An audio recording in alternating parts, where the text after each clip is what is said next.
तो hey guys, तो आज मैं अपना जो ये अप्रैल टर्म लेके आ गया हूँ, जो कि था 5 अप्रैल शिफ्ट 1। तो मैं इसको अब इसको ईजियर को मॉडरेट को, मतलब मुझे तो इतना हार्ड नहीं लगा। मुझे तो ईजियर साइड ही लगा पेपर, जिसकी वजह से कट ऑफ ऑफकोर्स बढ़ जाएगी इस पेपर की।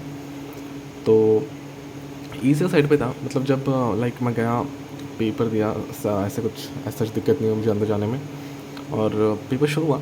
मैं सबसे पहले फिज़िक्स करता हूँ। एक्चुअली मैं सबसे पहले पूरे क्वेश्चंस देख लेता हूँ कैसा है क्या नहीं, और फिर जो भी मुझे लगता है मैं कर सकता हूँ उनको मार्क फॉर रिव्यू कर देता हूँ और फिर आगे बढ़ता हूँ। और फिर मैंने उन सबको मार्क फॉर रिव्यू किया, जो कि मुझे इतने हार्ड नहीं लगे थे। पेपर मुझे देखते लगा था कि होने वाला है, इसमें कट ऑफ हाई जाने वाली है। और फिर मैंने फ़िज़िक्स से शुरुआत की। फ़िज़िक्स में मेरे अच्छे खासे बन गए। लाइक देखो, फ़िज़िक्स में मैंने एक सेकेंड, हाँ, फ़िज़िक्स में मैंने अटेम्प्ट किए 16 एमसीक्यूज़ में और 4 न्यूमेरिकल में, जो कि हो गए 20 मैंने फ़िज़िक्स में किए। हाँ, फ़िज़िक्स में अच्छे खासे हो गए, 20 क्वेश्चन हो गए, 5 क्वेश्चन छूट गए। और फिर उसके बाद मैं गया केमिस्ट्री में। तो केमिस्ट्री ना इस बार की मैं टफ़ नहीं कहूँगा, टफ़ थी, मॉडरेट थी इस बार की केमिस्ट्री। मतलब स्टेटमेंट बेस्ड क्वेश्चंस आए थे, लेकिन इतने हार्ड नहीं थे जैसे पिछले अटैम्प्ट में थे ना जनवरी में, उतने हार्ड भी नहीं थे। लेकिन स्टेटमेंट बेस्ड थे जिसमें टाइम लगता है, तो वैसे क्वेश्चंस थे। तो मैंने उसमें एमसीक्यूज़ में 13 किए और 4 ही किए न्यूमेरिकल में, जो कि हो गए 17।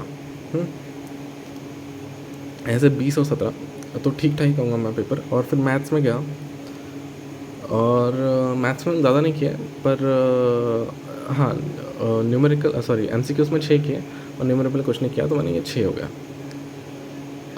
तो ये टोटल हो गए 43। यस, 43 क्वेश्चंस किए मैंने टोटल, जो कि होता है 172 मार्क्स का मैंने अटैम्प्ट किया। इतना मैंने अटैम्प्ट किया 172 मार्क्स का। अब कट ऑफ तो ऑफकोर्स हाई जाने वाली है, ज़्यादा मार्क्स लगेंगे सेम परसेंटाइल के लिए, और एक तो अप्रैल भी है, उस पर ईजी पेपर है, तो ज़्यादा ही मार्क्स लगेंगे। बस इसमें अगर नेगेटिव हो गया ना ज़्यादा, तो फिर मुझे दिक्कत हो जाएगी, है ना। मैं 2 3 4 मैक्सिमम 5 तक, उससे ज़्यादा नेगेटिव नहीं होने चाहिए। एक सेकेंड, हाँ, मुझे एक्चुअली छींक आ गई थी बहुत ज़ोर की। हाँ, तो इसमें नेगेटिव अगर तो प्रॉब्लम होगी। और अगर डिफ़िकल्टी की बात करें सब्जेक्ट्स की, तो मैं फ़िज़िक्स की अगर बात करूँ तो फ़िज़िक्स में ना ज़्यादा हार्ड क्वेश्चन नहीं थे, फार्मूला बेस्ड क्वेश्चंस थे। अगर तुम्हें फार्मूला अच्छे से आते ज़्यादातर, तो आपसे हो जाएगा क्वेश्चन, 20 क्वेश्चन तो आराम से हो जाएंगे। हाँ, फार्मूला बेस्ड क्वेश्चन थे ज़्यादातर, और मैं इसको हार्ड नहीं होगा, फ़िज़िक्स इतनी हार्ड नहीं थी, है ना। और मेरी फ़िज़िक्स अच्छी भी है, तो वो अच्छा हो गया मेरे लिए।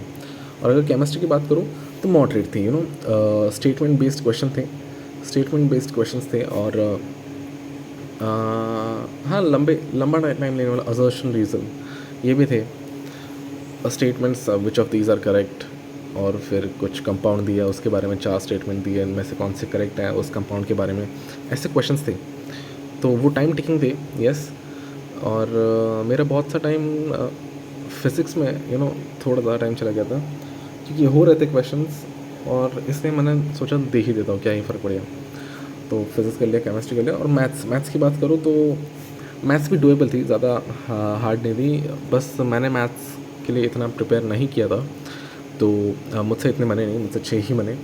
लेकिन वेक्टर और 3D के मिला के ना 3 तो हो गई, 3 से ज़्यादा हो गए।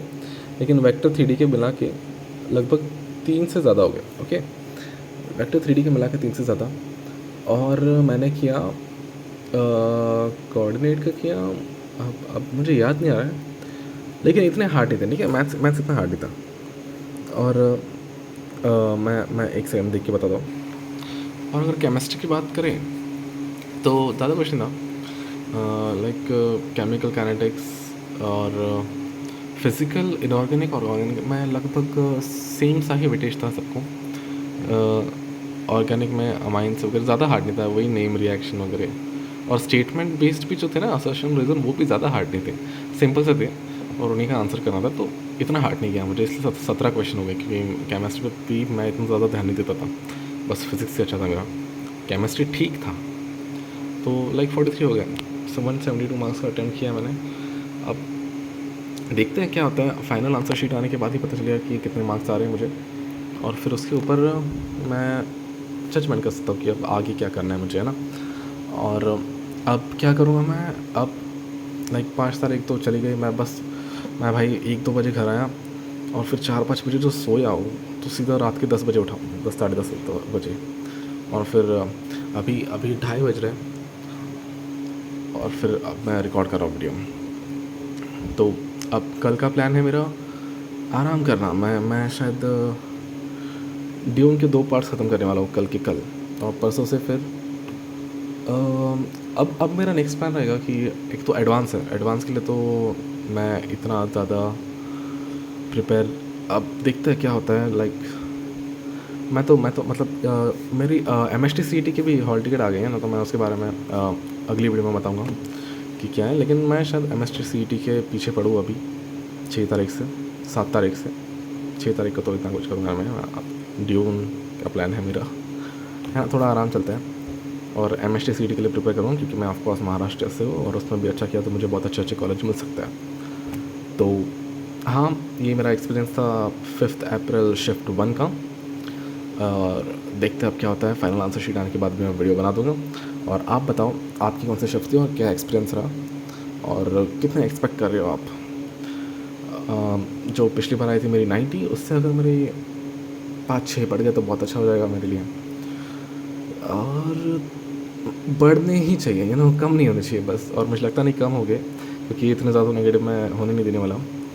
और क्या पता क्या होगा, अब तो कुछ कह नहीं सकता मैं।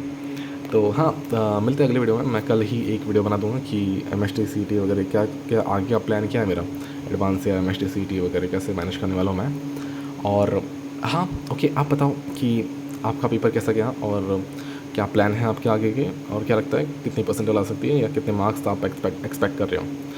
तो ओके बाय, मैं कल एक वीडियो बनाता हूँ और तब तक के लिए बाय।